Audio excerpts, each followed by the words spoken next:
మతాల్లాగే మంది ఒక మతం. వాడు చర్చికి వెళ్తాడు, వీడు మసీదుకి వెళ్తాడు. మన పిల్లల్ని కూడా తీసుకెళ్ళి గుడి అలవాటు చేయండి. మనకి ఎవడు అలవాటు చేసేటండి?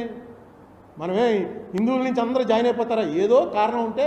ఇప్పుడు నాకు తెలిసి నా 70 ఏళ్ళ జీవితంలో ముస్లిం అయిన వాడు క్లాషెస్ క్లే అన్నవాడు ఎవరు?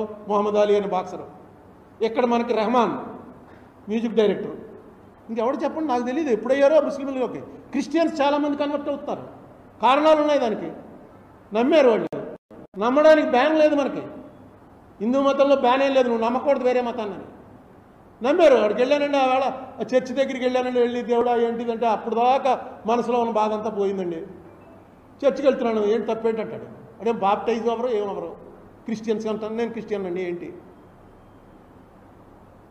మరి ఎందుకు దీని మీద ఈ ద్వేషం అనేది పెంచడం? దయచేసి ఇటువంటి టైంలో క్రైసిస్లో, ఇది క్రైసిస్, కాశ్మీర్ బాగుపడిపోయింది అనుకున్నాను నేను.